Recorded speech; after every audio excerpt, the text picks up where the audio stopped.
Bonjour à toutes et tous. Effectivement, je suis très heureux d'être avec vous pour ce troisième webinaire. Donc le succès rencontré, se confirme puisque je crois que nous avons eu plus de 500, inscriptions. Donc merci, à tous et toutes pour votre soutien et votre intérêt. Alors ce webinaire est un peu particulier, c'est vrai, puisque nous avons proposé au tribunal notre plan de continuation et que c'est le sujet de ce webinaire, le sujet majeur. Alors, avant de commencer, je tiens à vous expliquer et à vous présenter nos excuses pour les reports de la date de ce webinaire. Vous l'avez peut-être déjà compris. Nous voulions vous présenter une proposition définitive de plan de continuation et pas une version qui serait susceptible d'évoluer à court terme, puisque nous avions déjà entamé des discussions pour apporter des améliorations au plan. Et donc, nous avons préféré décaler le webinaire pour pouvoir vous communiquer des éléments validés et définitifs. Alors, c'est ce qui explique donc le sommaire d'aujourd'hui. Nous allons prendre le temps d'échanger sur les propositions du plan de continuation et celles que nous avons portées à la connaissance des créanciers. Donc, je dis les propositions puisque elles sont au nombre de deux, principalement sur le mode de financement retenu. Donc, nous verrons tout d'abord la proposition de plan qui a été diffusée le 13 décembre 2024. Et ensuite, les modifications et améliorations qui ont été apportées dans la proposition de plan modifié, donc c'est le terme retenu, qui concerne principalement le mode de financement et à la marge des dispositions à l'égard des créanciers. Et on terminera par des perspectives 2025 et au-delà.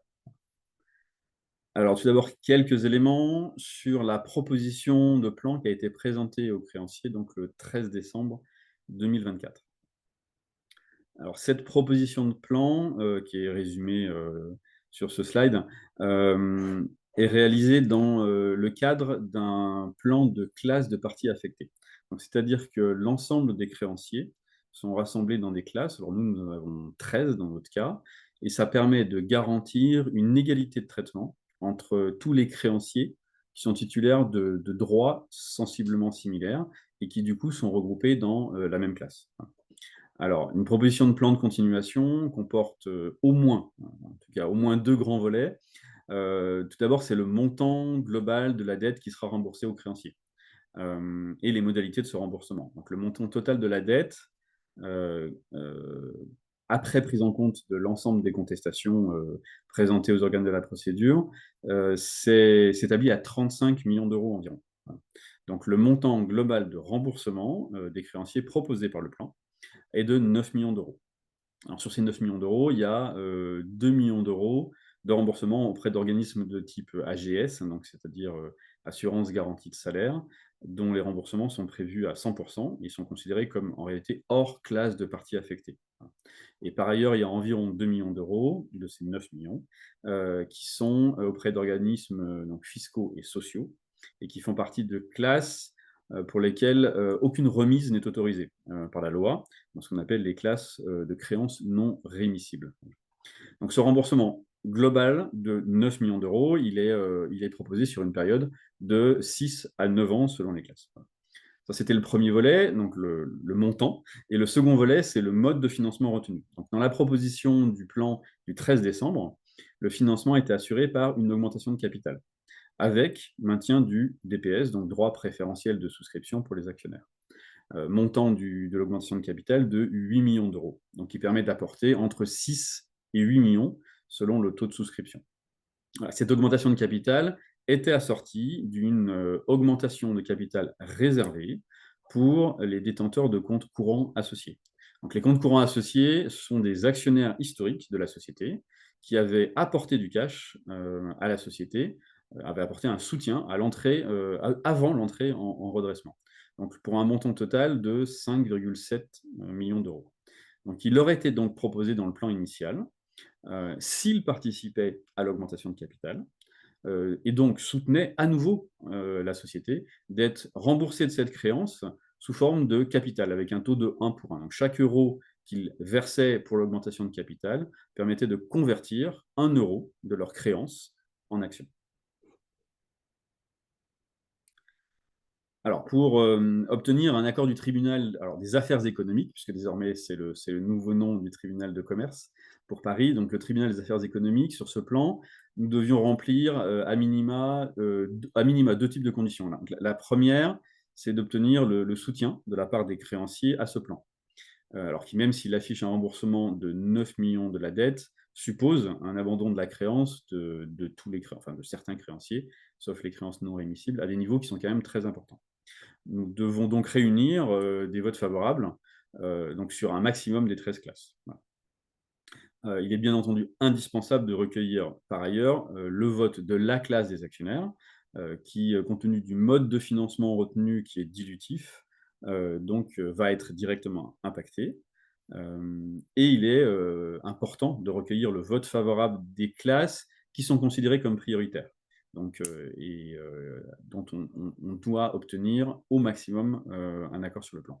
Voilà. Ces conditions peuvent permettre au tribunal finalement de considérer que le plan peut être imposé aux classes qui sont moins prioritaires et qui, quand bien même elles auraient voté contre le plan, finalement, on peut leur imposer ce plan parce qu'elles n'auraient de toute façon rien reçu dans un schéma liquidatif. Alors, le 6 janvier, nous avons obtenu un vote positif, quasi à l'unanimité des actionnaires, dans la classe des actionnaires réunis en classe de parties affectées. Et pendant la période de vote qui s'est clôturée aussi le 6 janvier à minuit, on a reçu un vote favorable de 4 classes et 3 classes pour lesquelles on était encore en cours d'échange et de discussion n'ont pas formellement voté pour, mais nous estimons que dans le cadre d'un nouveau vote, leur vote serait favorable. L'autre condition à remplir, c'est bien entendu d'avoir la garantie que le financement serait réuni. Puisque en réalité, un échec de l'augmentation de capital n'aurait laissé au tribunal finalement aucune autre alternative que la liquidation, puisqu'elle aurait été post-décision du 16 janvier.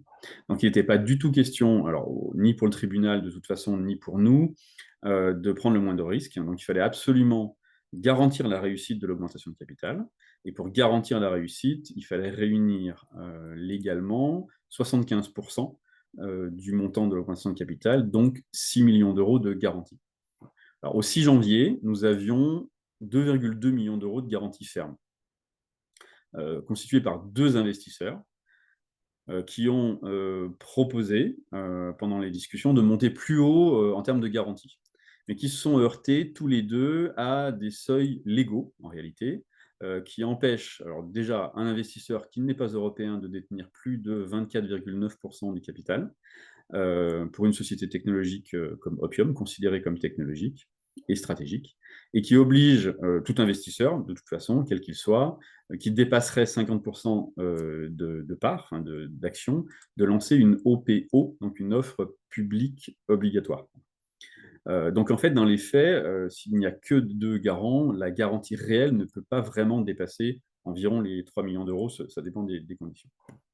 Et par ailleurs, un seul des actionnaires historiques, donc qui disposait d'un compte courant associé, a acté formellement son intérêt pour l'augmentation de capital. Donc nous n'avons pas obtenu l'effet escompté avec le dispositif des compensations de créances que j'ai expliqué, qui aurait pu, si tous les actionnaires historiques qui disposaient d'un compte courant associé avaient utilisé le dispositif, d'avoir les 5,7 millions d'euros de garantie.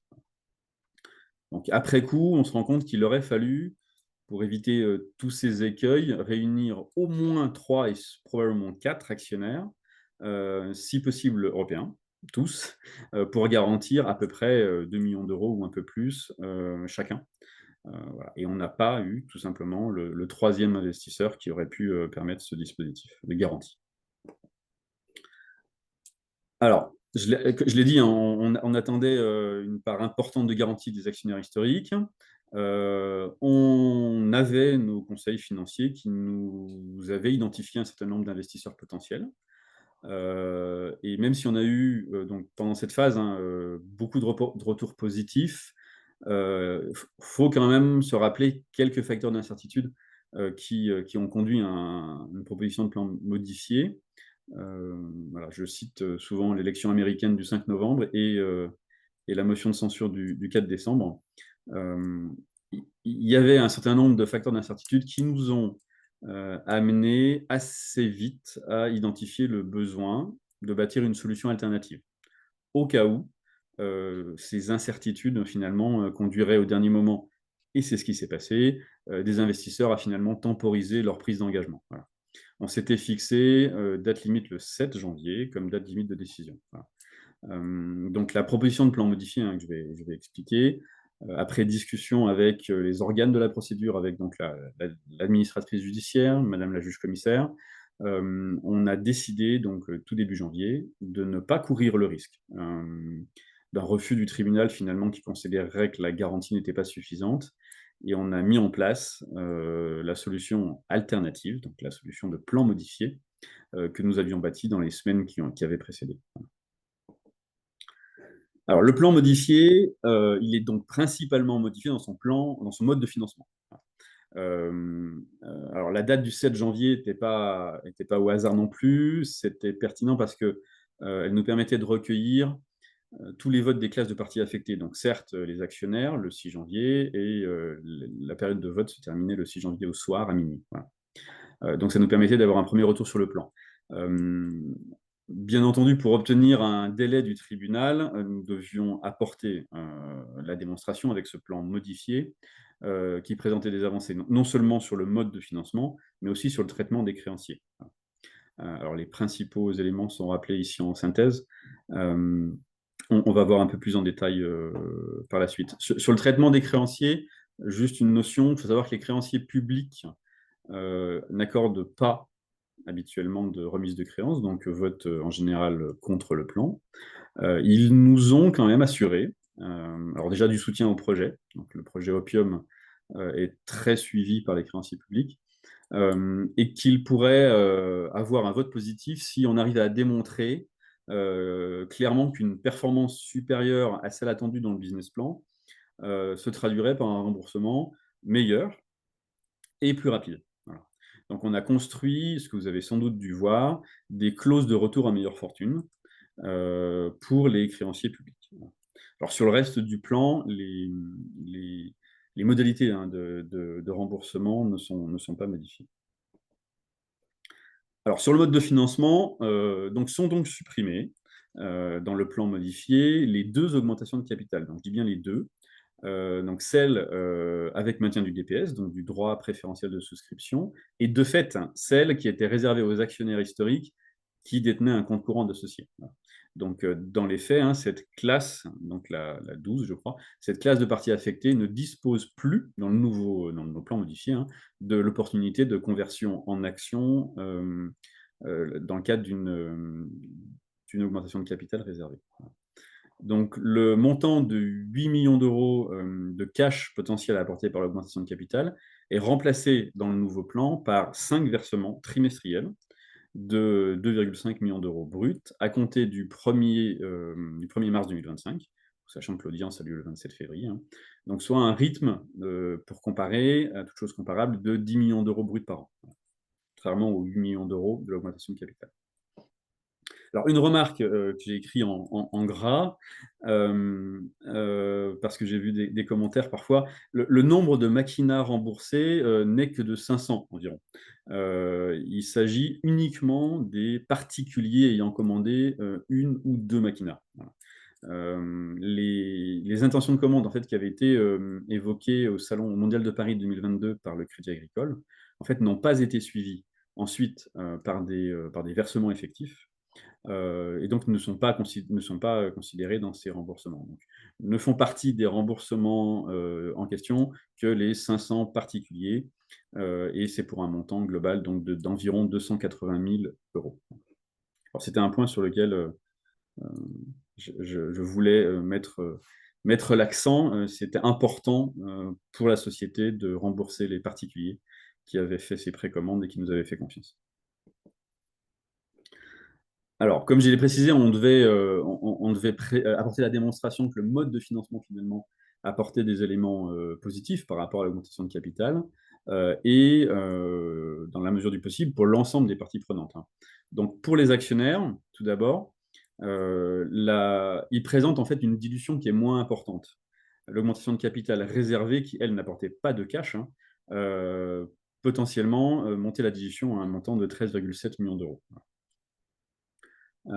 Par ailleurs, le financement est plus sécurisé et il est sécurisé avant l'audience du tribunal et non pas après. Dans le cas de l'augmentation de capital avait lieu après l'audience du tribunal. Donc là, le tribunal aura l'ensemble des éléments à sa disposition pour se prononcer. Alors cela suppose, bien entendu, que l'audience soit reportée après le vote effectif des classes de parties affectées. Donc, et enfin, alors, ce financement est construit en 5 versements trimestriels pour avoir à la fois une visibilité au-delà de la fin de l'année 2025 et limiter la dilution, la brutalité de la dilution. Alors du coup, quelques éléments de calendrier, je l'ai un peu évoqué. L'audience au tribunal des activités économiques, l'audience finale finalement, est reportée donc au 27 février.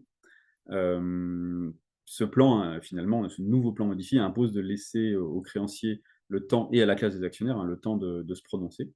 Donc, il y aura un vote, il y aura une nouvelle réunion des actionnaires, réunie en classe de partie affectée donc le 17 février. Et l'ensemble des créanciers se prononceront par vote, donc pendant une période de 15 jours, du 3 au 17 février. Voilà. Et donc l'audience est prévue le 27 février. Alors voilà, vous l'avez compris, notre objectif est bien d'assurer la pérennité de la société, hein, non seulement pour 2025, enfin, pour la première année de sortie de plan, mais à long terme, et de bâtir vraiment la réussite commerciale finalement maintenant, les réussites commerciales d'Opium de manière durable. Notre ambition reste inchangée.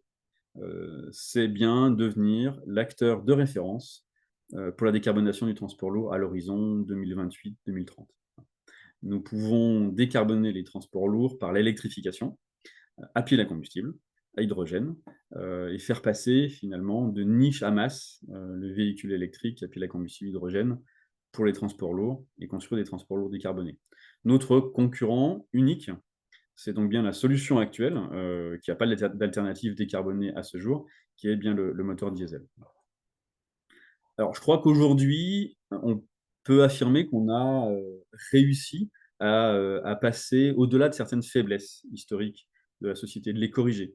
Nous avons fait notre deuil finalement du constructeur automobile de luxe, et le remboursement des précommandes de Makina est un signe fort. Nous avons adopté une gestion financière rigoureuse. Nous avons adopté une organisation de société tournée vers une organisation projet-métier plus performante, une direction commerciale, une direction marketing qui ont été créées. Voilà. Nous avons renforcé, relancé des partenariats industriels. On a communiqué sur ce sujet-là et on a repris progressivement la parole, alors à travers une communication que j'espère forte mais humble, et ce sera à vous de juger. Nous sommes, je pense, aujourd'hui écoutés et on le voit souvent cité. Voilà.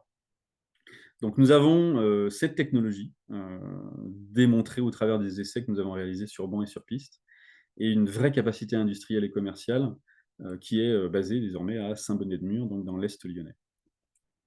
Et dans notre vision 2028-2030, de décarboner le marché des transports lourds. Alors, le marché des transports lourds, c'est environ 4 millions de camions vendus chaque année. Donc, à droite du slide, là, le camion, ça représente 4 millions de camions vendus. Et quand bien même, nous avons, et je le répète souvent, intégré dès le début de la conception la notion de coût de la solution dans notre développement, en 2025, clairement, on n'est pas, et d'ailleurs, il n'y a pas grand monde qui est au niveau de coût exigé par ce marché. Voilà. Donc notre stratégie, c'est bien de garder à l'esprit notre objectif 2028-2030, ses exigences en termes de coûts en particulier, et d'avancer pas à pas grâce à d'autres marchés. Voilà. Des marchés de niche, donc avec des volumes de vente beaucoup plus faibles, plutôt quelques milliers que quelques millions, qui auront des volumes de vente durablement plus faibles, mais pour lequel la part de la solution de motorisation, finalement, dans le coût complet de l'objet est plus faible et donc plus acceptable pour le client. Voilà. Donc il s'agit des marchés du naval, pour les petits bateaux, donc 10-30 mètres, ou l'aéronautique légère, donc à hélice, hein, de petite ou moyenne taille, donc quelques places. Chacun, donc, c'est, comme je le disais tout à l'heure, quelques milliers par an à comparer aux quelques millions de camions. Donc, on a bâti toute l'année 2024 notre robustesse finalement face aux incertitudes du marché avec des points clés. Un unique cœur de pile, donc on appelle le stack, un unique cœur de pile pour tous les marchés. Donc, nous pouvons commencer par les marchés de niche, qui sont tolérants au prix élevé, plus élevé. Nous avons des différenciants de produits très attractifs pour ces marchés, d'ailleurs, hein, la compacité et le poids. J'en reparlerai tout à l'heure. Nous allons prendre sur des petites séries de l'expérience pour aller pas à pas vers le marché de masse. Pardon. Voilà. Notre démarche de réduction de coûts, finalement, reste notre objectif à chaque instant. Ces marchés de niche sont les premières étapes, les premières marches de l'escalier pour atteindre notre objectif. Voilà. Donc le but, c'est bien de progresser finalement sur notre courbe d'apprentissage pour être prêt en termes de perfo, en termes de coûts, dès que le marché de masse décollera, ou plutôt, je dirais, pour être prêt à contribuer à ce que le marché de masse décolle. Alors, entre les mains, on a toutes les clés hein, pour adresser ces marchés de niche ou de masse. Et il y a 4 piliers absolument fondamentaux sur lesquels on s'appuie. Notre force, c'est clairement notre légèreté, notre compacité. Donc il faut rentrer aussi bien dans des compartiments moteurs de véhicules terrestres que d'avions ou de bateaux. Et il faut être léger et compact voilà, pour propulser un avion ou même un bateau. Voilà. Donc notre solution est 30% plus compacte et 20% plus légère que les autres solutions du marché. Et ça, c'est un avantage indéniable. Et cette légèreté, cette compacité sont vraiment devenus notre marque de fabrique hein, et notre produit est reconnu pour cela aujourd'hui. Voilà. Nous sommes sollicités surtout depuis octobre, hein, depuis la réussite des essais sur piste. Hein, et on a conquis, je pense, une forte crédibilité, une forte confiance dans notre technologie, dans sa performance et dans sa fiabilité. Donc, on a vu évoluer au fil des mois, au fil des avancées, au fil des essais, de la réussite des essais sur bande, de la réussite des essais sur piste, de la présentation de notre modèle encore plus léger. On a vu de plus en plus de clients s'intéresser à notre technologie. Et cette légèreté, cette fiabilité, cette capacité à faire du sur-mesure intéresse clairement nos clients. Alors parlons-en de nos premiers clients potentiels. On a déjà communiqué hein, sur le projet Catch Challenge, on va continuer. Donc c'est une motorisation de 200 kW par pile à combustible, version marine, pour équiper un bateau d'accompagnement hein, de la flotte du défi français de l'America's Cup. Et nous avons aujourd'hui en cours 3 RFQ, donc, c'est-à-dire des Requests for Quotation, donc des demandes de devis détaillées hein, pour des projets. Alors 2 projets aéronautiques. Alors, on a volontairement mis des photos hein, qui sont neutres, hein, donc ce ne sont pas les objets qui sont présentés là aujourd'hui. 2 projets aéronautiques d'avions de petite taille et un projet de bus à hydrogène. Voilà. Donc, nous sommes candidats, nous sommes en compétition pour remporter ces RFQ. Et on a construit, donc, là, ces derniers mois, un pipe de à peu près 25 clients potentiels pour lequel nous aurons probablement rapidement, pour certains, des demandes de type RFQ. Hein. Pour l'instant, on est au stade RFI, donc Request for Information. Et nous discutons avec eux pour répondre au mieux à leurs besoins. Sans surprise, sur cette petite trentaine, c'est majoritairement de l'aéronautique et du naval, et un peu de bus, voilà, qui sont nos clients potentiels à très court terme. En réalité, c'est la performance de la techno, hein, la compacité à la légèreté et la capacité à faire du sur-mesure, donc adapté à leurs contraintes, qui, en général, est le retour que nous avons sur les raisons qui les amènent à venir nous consulter. Voilà, alors vous l'avez compris, notre ambition n'a pas changé. Donc ce slide, je pense que c'est le même depuis un an, devenir l'acteur de référence pour la décarbonation du transport lourd, en proposant des solutions donc, de piles à combustible hydrogène. Je crois qu'en 2024, on a apporté la démonstration de la pertinence de notre techno, sa maturité. On a commencé à entamer des discussions avec nos premiers clients potentiels. Et en ce début d'année 2025, là, nous pouvons lever un verrou qui nous a empêchés en 2024, hein, clairement, d'accéder au financement à long terme, qu'il soit d'ailleurs privé ou qu'il soit public, hein. Et cette proposition de plan de redressement, finalement, va nous permettre de sortir de redressement judiciaire le 27, enfin, à partir du 27 février. Et j'en suis sûr d'écrire les premières pages donc, de la réussite commerciale d'Opium. Voilà, je vous remercie. Parfait. Merci Stéphane. Alors, on a reçu pas mal de questions justement sur le chat et on en avait reçu aussi en amont. Donc, on va commencer peut-être un petit peu, on va mixer un peu le tout. On avait reçu des questions et notamment une question pour savoir si vous aviez été contacté par des sportifs ou des personnalités françaises pour trouver des financements.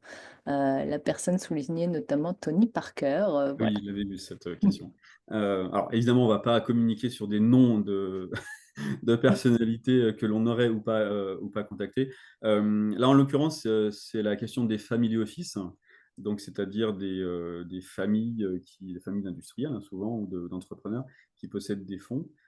Souvent, ces family office recherchent des entreprises qui ont plutôt un chiffre d'affaires installé et une rentabilité déjà installée.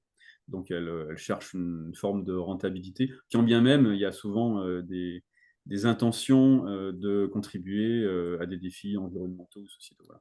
Donc, nous ne sommes pas forcément, à date, une entreprise qui intéresse les family office.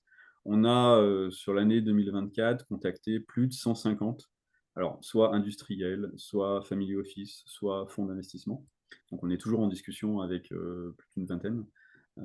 Et la technologie Opium correspond plus à un mode d'investissement qui ressemble à un industriel qui doit industrialiser, donc investir dans l'industrialisation d'une solution à partir du moment où elle a démontré sa performance, plutôt que des fonds ou des family office. Ce qui n'empêche pas d'avoir un mode de financement ou de contribution qui est mixte. Voilà.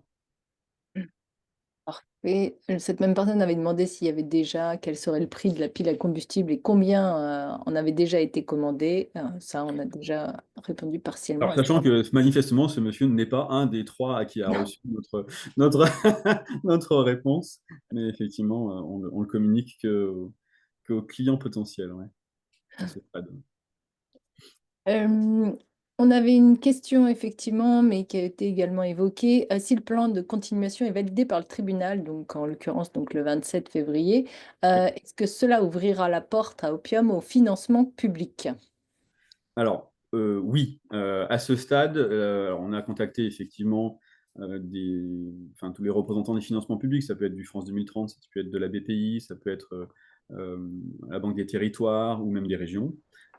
Tant que l'on est en redressement judiciaire, l'État, donc l'ensemble, hein, des financements publics, sont gelés parce que l'État considère que la protection apportée par le redressement, c'est-à-dire le gel finalement de la dette, est une forme de protection. Voilà. Donc, lorsqu'on sera sorti de redressement judiciaire et que le plan d'appurement de la dette aura été validé, effectivement, on pourra reprendre ou relancer, enfin, je ne sais pas comment dire, parce que les discussions, on ne les a jamais arrêtées avec ces financements publics.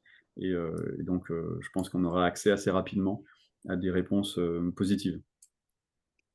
Et on va reprendre un peu de questions directement dans le chat. On avait une question, pourquoi ne communiquez-vous pas plus sur les installations de Saint-Bonnet-de-Mur? On pourrait le faire, effectivement. On a fait une inauguration des L'inauguration. installations. Donc, alors c'est une bonne remarque. Peut-être que l'on pourra faire un Inside Saint-Bonnet-de-Mur en mars Les nouvelles installations. pour les nouvelles installations, effectivement. Donc, à Saint-Bonnet, il y a donc les équipes de R&D qui sont installées, hein. C'est devenu un peu notre hub principal. Et tous les bancs d'essai sont désormais installés à Saint-Bonnet. Et, et on vous donnera, voilà, c'est une très bonne remarque, on vous donnera très vite des nouvelles de ce qui s'y passe. On avait des questions aussi sur les investisseurs prêts à s'engager dans le développement. Avez-vous déjà des investisseurs? Ça, on l'a donc évoqué déjà. un actionnaire, investisseur qui réinvestit tous les trimestres la même somme d'argent, donc qui est un investisseur long terme, mais un peu découragé. Il conserve sa confiance dans Opium. Donc, juste, on rappelle effectivement qu'effectivement, avec le financement haussé, ça entraîne et ça engage effectivement une gestion de son portefeuille très actif, hein, puisqu'effectivement, par le mécanisme de dilution, ça opère des baisses de cours de bourse. Il y a des fois des grandes hausses. Donc, effectivement, il faut être très actif et très réactif pour acheter, revendre et ne pas attendre par contre. Donc, je vous recommanderais, monsieur, d'investir, mais aussi de revendre quand vous avez des belles hausses pour réussir à récupérer quand même de l'argent au fur et à mesure pour éviter justement de subir peut-être des pertes potentielles. Pourquoi ne pas chercher à faire un plan de remboursement sur 10 ans pour tous, avec remboursement anticipé possible et équitable de tous les créanciers? Alors, on a voulu un remboursement le plus court possible. Donc, c'est pour ça que le plan, vous avez vu, il y a soit 6 ans, soit 9 ans. Donc, il y a certaines créances qu'on a voulu rembourser rapidement sur 6 ans. Après, il n'est pas forcément extrêmement simple, hein, de rembourser 9 millions d'euros extrêmement rapidement. Donc, on a fait des clauses de retour à meilleure fortune au mieux de ce qui était possible, sachant que voilà, il faut démontrer que l'on aura la capacité à respecter notre plan. Et donc, c'était important d'avoir quelque chose d'équilibré. Donc, 6 ans et 9 ans, d'après ce que j'ai cru comprendre, c'est quand même plutôt un plan assez rapide et ambitieux. Donc, en tout cas, c'est ce qui a été noté par le tribunal jusqu'à présent. Parfait.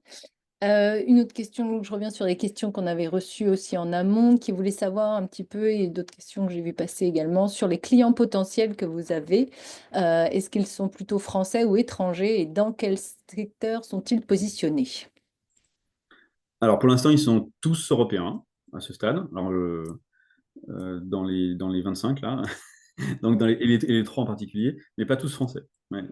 Et ils sont positionnés, comme je vous l'ai dit, majoritairement naval, aéronautique et bus à ce stade. Voilà. Tac, tac. Concrètement, à quand est prévu le début de la commercialisation et l'entrée de recettes? Donc ça. Eh bien, très très vite, hein, parce que comme on a déjà renvoyé nos trois premières requests for quotation, on espère rapidement annoncer une première vente. On ne manquera Ouais, pas de communiquer. bien sûr. Quelle est votre capacité de production? Alors là, pour le coup, potentiel pour l'instant, mais à ce stade, et combien de lignes de production? Alors, à ce stade, on n'a qu'une seule ligne en cours de finalisation d'installation, hein, qui est à Saint-Bonnet-de-Mur. La capacité enfin, la surface de Saint-Bonnet fait qu'on pourrait produire jusqu'à 500 piles, système piles par an. Notre objectif, hein, c'est vraiment de. Alors, déjà, 500 système piles, ça serait par an, ça serait un beau chiffre d'affaires, hein, tout de même. 500 système piles 200 kW, hein, notre référence, c'est le système 200. Euh, Notre objectif, c'est de valider la capacité de production de la première ligne, donc, qui sera installée à Saint-Bonnet-de-Mur, de monter en cadence progressivement, et une fois qu'on aura consolidé à la fois la cadence et la qualité, de dupliquer cette ligne si donc le carnet de commandes augmente. Voilà. C'est vraiment l'idée de ne pas investir dans une gigafactory qui serait vide, mais de remplir une capacité de ligne de production à son maximum. Et lorsque l'on dépasse cette capacité, d'anticiper sur une duplication de cette ligne. Voilà. Parfait, on a des questions. Une personne notamment qui dit ne pas avoir reçu le remboursement de sa précommande de Makina. Donc ça, c'est Ah non, normal. pas encore. Ouais, ouais. On va attendre que le plan soit validé, comme Ouais, c'était passé. exactement, ouais, tout à fait. Voilà. Donc Tout à ce fait. sera forcément après le 27 février déjà. Exactement, tout à fait. Voilà. Suite à l'audience justement du 27, quelles sont les options possibles? Est-il possible de repartir pour 6 mois d'observation ou est-ce juste la sortie de RJ ou la liquidation? Alors, il n'est pas possible de repartir pour 6 mois d'observation, puisque la troisième période d'observation est une période exceptionnelle qui ne peut pas être renouvelée. Donc, les deux options possibles sont la sortie de RJ, et je ne parlerai pas de la deuxième, puisque ça sera la sortie de RJ. Voilà.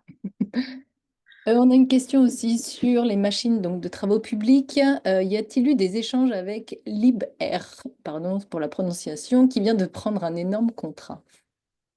Alors là, on peut pas répondre évidemment sur un client hein, qui n'aurait pas souhaité communiquer.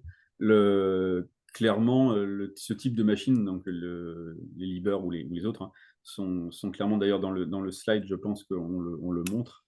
Je ne sais pas si c'est pas une Liber d'ailleurs que j'ai mis dans le slide, mais, Mhm. mais oui, oui, les engins de travaux publics sont clairement des engins de transport lourd. Et alors, donc les engins non postés, hein, les engins qui sont mobiles, les engins qui sont postés, l'électrification est plutôt sur l'électrification reliée tout simplement au réseau électrique. Hein, mais pour les engins, donc il y a des grues hein, qui ne bougent pas beaucoup par exemple, donc on peut les électrifier et relier au réseau. Mais pour les engins mobiles, donc typiquement des tractopelles ou des camions de transport, effectivement, l'électrification à batterie ne fonctionne pas, donc c'est une électrification à pile à combustible. Donc c'est tout à fait une cible, ouais. Et dans le plan, comme vous l'avez vu, elles sont avant le transport lourd parce que la valeur de l'activité est supérieure et donc il y a une légère meilleure tolérance au prix qu'un camion qui transporte des colis. On a même un internaute qui vient des Pays-Bas qui demande effectivement donc pour cette technologie en fait c'est un Google Translate donc j'espère que c'est bien les bons termes. Il voulait savoir si effectivement la technique diffère, qu'est-ce qui diffère en fait d'une installation de gaz GPL et est-ce qu'on peut connecter la technologie Opium aux installations GPL existantes? Alors le GPS, c'est du gaz de pétrole liquéfié, hein, donc c'est pas du tout de l'hydrogène. Donc je pense que c'est... Alors, ou alors c'est mal traduit, hein, euh, donc c'est une autre Ouais. technologie. On, on pourra échanger, vous pouvez envoyer si vous Ouais, voulez ouais, il faudra votre question comprendre par réellement si on a anglais. bien compris sa question. Ouais, ouais. Voilà, s'il y a un souci, on pourrait y répondre. Donc ça, effectivement, on avait eu d'autres questions aussi. Oui, effectivement, concernant vos ingénieurs. Donc, si aucun contrat n'est conclu, sont-ils au chômage technique? Comment les occupez-vous? Alors, ils sont pas vraiment au chômage technique. Je pense que si vous pouvez s'exprimer, ils diraient comment. Non, non, alors le développement de la pile continue de toute façon, donc le développement métier continue. Et par ailleurs, on a un projet qui est assez emblématique, hein, qui est le projet Catch Challenge, sur lequel les équipes sont à fond, hein, on va dire ça comme ça. Donc non, ils sont pas du tout au chômage technique, non. On avait une question, mais je crois qu'on l'avait déjà eu à d'autres webinaires, mais est-ce que vous envisagez la mise à disposition de piles pour un usage particulier ou domestique, notamment l'habitation? Alors, donc ça rejoint le marché du stationnaire. Donc, il y a beaucoup, beaucoup d'applications pour le marché du stationnaire. Pour l'habitation, ça pourrait être donc des piles de petite capacité dans des zones qui ne sont pas reliées à un réseau électrique ou pour des périodes où il y a une perte de réseau électrique. Il faut prendre le sujet globalement. Si vous êtes relié au réseau électrique, donc si vous êtes en Europe continentale, ça n'a pas grand intérêt, énergétiquement ni financièrement. En revanche, dans des zones un peu particulières, oui.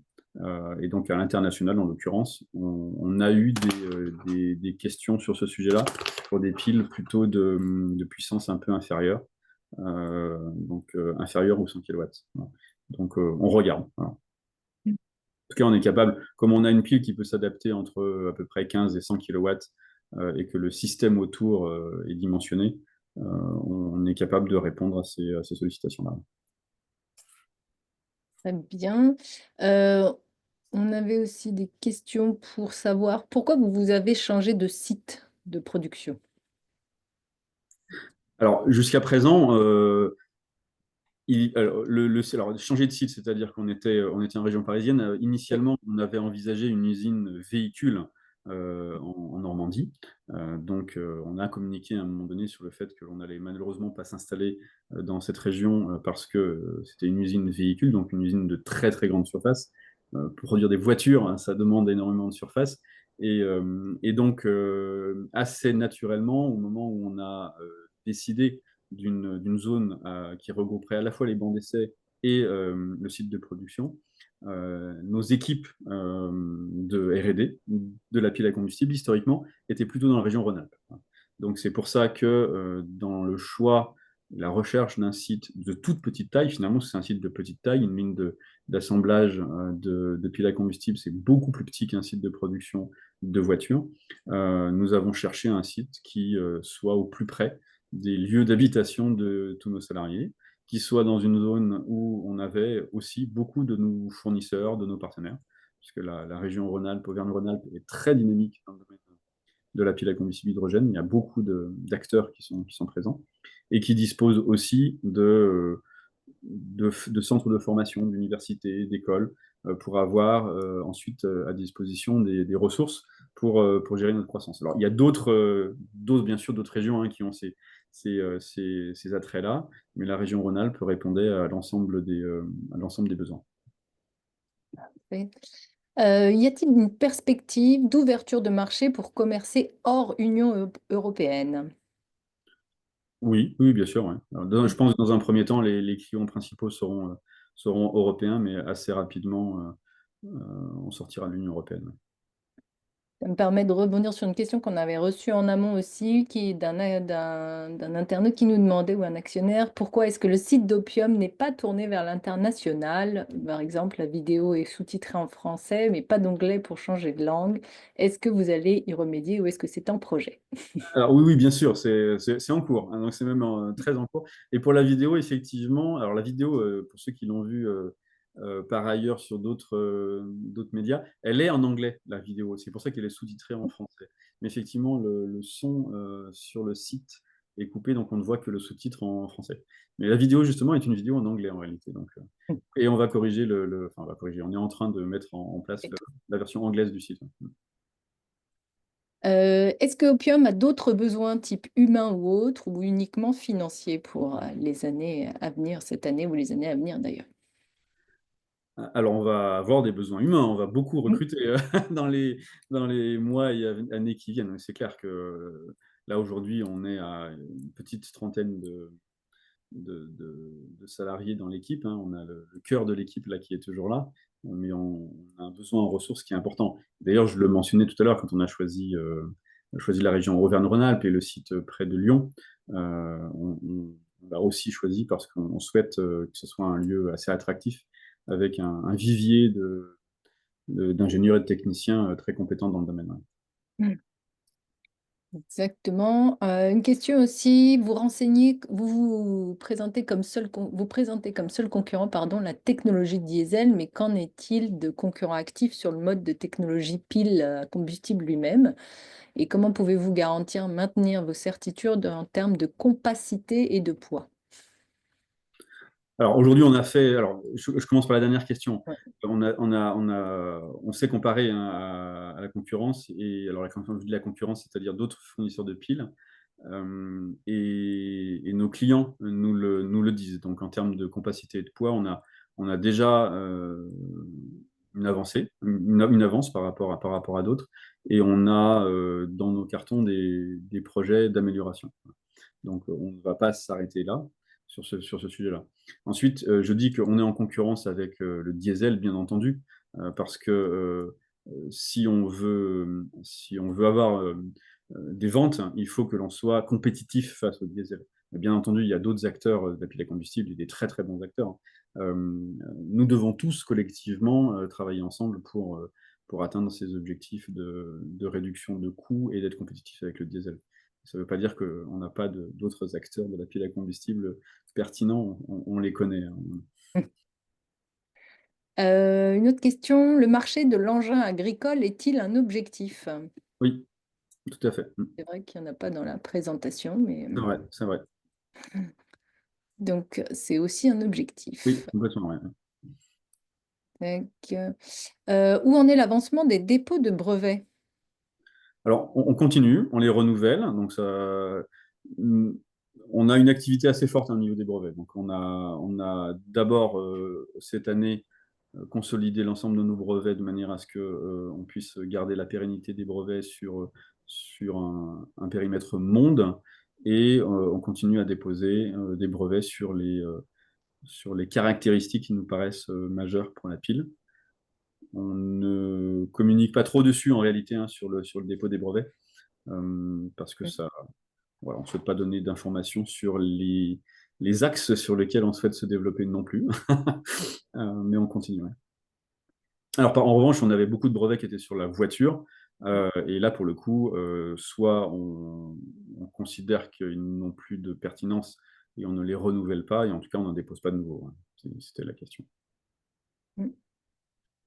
Alors, question, quels seront les modes d'approvisionnement nationaux pour l'hydrogène, station, site de recharge, pour rendre attractif justement ce procédé de mutation du diesel vers l'hydrogène, notamment pour les transports lourds? Opium sera-t-il acteur pour la distribution de l'hydrogène sur le territoire à moyen ou long terme? Alors, on n'a pas pour l'instant d'intention d'être acteur de la distribution de l'hydrogène, hein. Il y a des gens dont c'est le métier, ils le feront très bien. Dans les marchés de niche sur lesquels on s'adresse, en réalité, aéroport, enfin, c'est-à-dire aéronautique et naval, donc on parle d'aéroport et de port, qui sont des zones centralisées finalement de distribution, qui ont déjà des stocks de carburant très différents. Ces marchés de niche sont probablement les plus pertinents, les plus près de la mutation vers l'H2.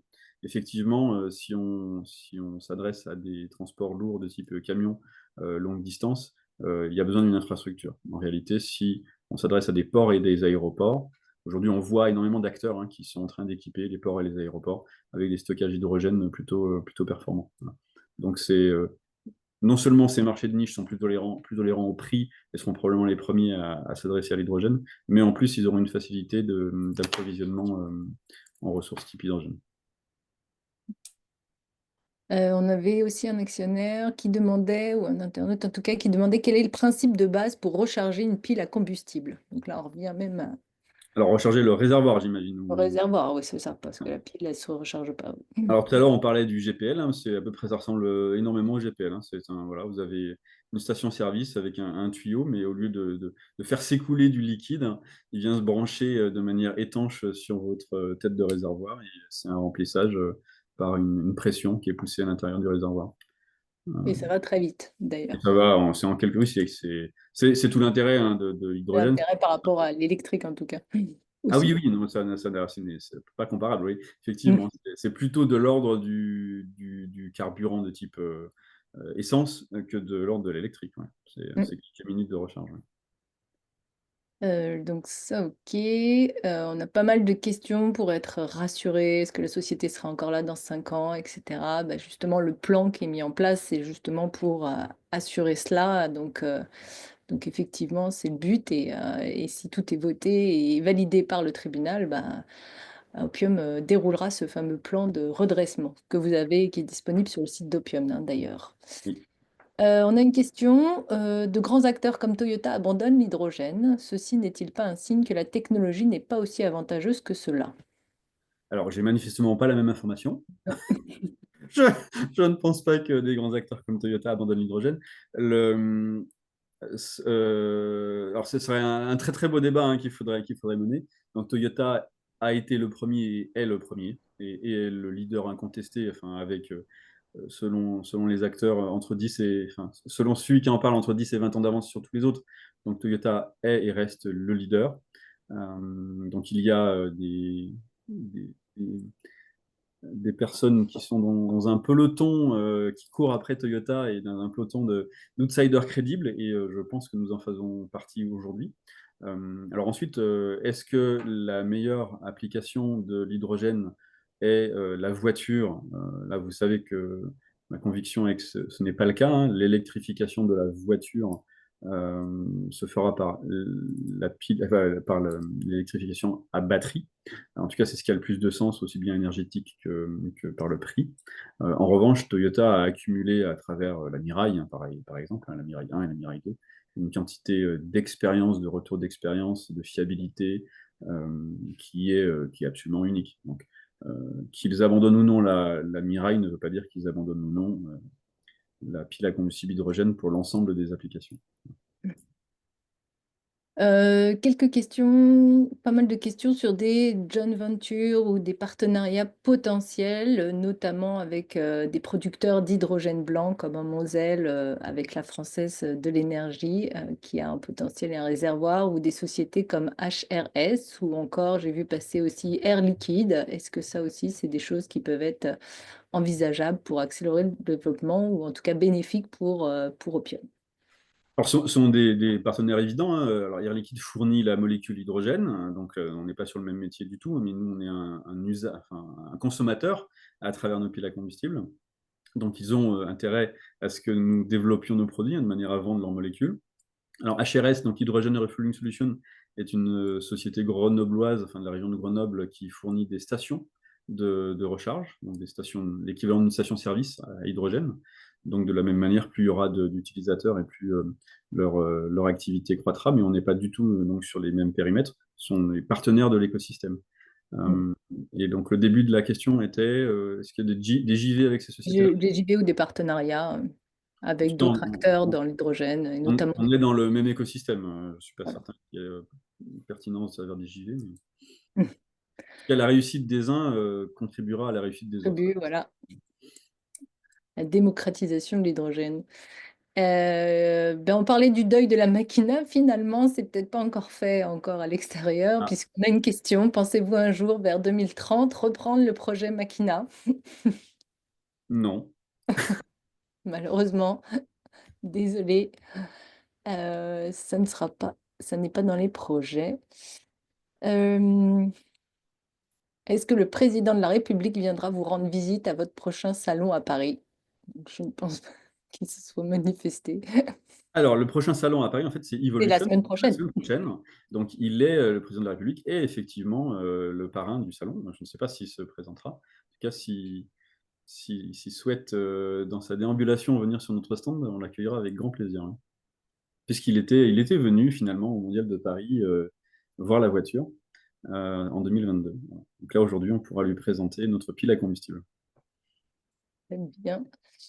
Tac, tac, tac. Une question qui n'est pas une question scélérate quand c'est marqué, mais quid si refus du plan par le tribunal et ou si vote des créanciers, vote des associés par certains de ces derniers? Ça, la question n'est pas très claire, mais je pense que si c'est un vote négatif des créanciers, donc ça, on l'a évoqué. Alors, il y a 13 classes de parties affectées. Donc, le plan n'a pas l'obligation de recueillir les 13 votes positifs des classes de parties affectées. Plus le nombre de classes est important et surtout, plus le nombre de classes prioritaires est important et mieux c'est, hein, tout simplement. Mais effectivement, comme je l'ai précisé tout à l'heure, le tribunal peut considérer que le nombre de classes qui ont voté favorablement au plan est suffisant pour l'imposer à ceux qui auraient potentiellement voté négativement. En revanche, effectivement, il y a une classe qu'il faut absolument avoir, c'est la classe des actionnaires. Donc, il est très important de renouveler le vote qui a été fait le 6 janvier, où on avait quasiment l'unanimité de la classe des actionnaires favorablement au plan. Euh, voilà, on n'a pas besoin d'absolument 13 classes favorables au plan pour que le plan passe. C'est le plus grand nombre de classes, c'est le mieux, hein, je le répète quand même. Donc, ça me permet de dire à l'ensemble des auditeurs, si ce sont aussi des créanciers, de voter favorablement au plan, que ça nous soutient très clairement.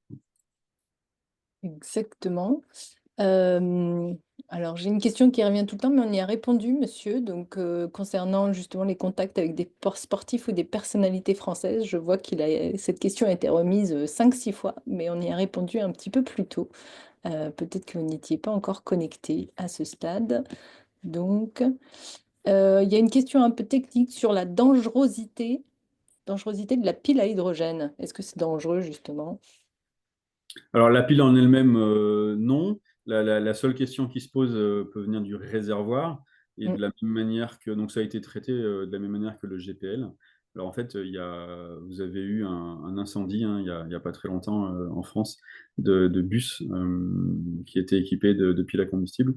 Et donc les seules choses qui ont explosé, ce sont les pneus, hein, les pneumatiques des véhicules. Donc il n'y a pas eu d'explosion, puisque de la même manière que sur le GPL, en réalité, les réservoirs, alors qu'ils sont faits par des spécialistes, hein, il y a vraiment des acteurs majeurs hein, qui fabriquent des réservoirs hydrogène, ont des systèmes de soupape qui permettent de libérer la pression. Donc même en cas d'incendie et en cas de choc, le réservoir n'explose pas.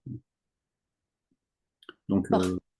et la pile à combustible est inertée, hein, donc est vide. Donc typiquement, on va présenter la Machina au salon Evolution avec une pile à combustible à l'intérieur, donc qui ne contiendra plus d'hydrogène, donc je rassure tout le monde.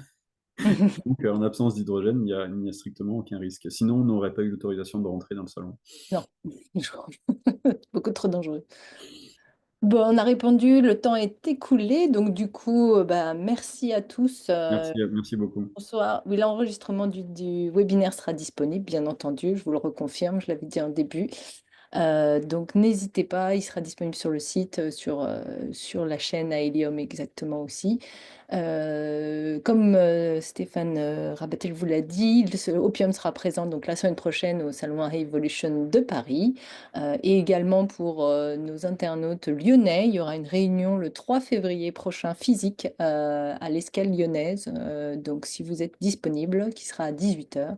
Si vous êtes disponible, je vous invite à vous inscrire à opium@helium.fr pour que vous puissiez participer et découvrir Opium et d'autres sociétés, deux autres sociétés qui seront également présentes de la région.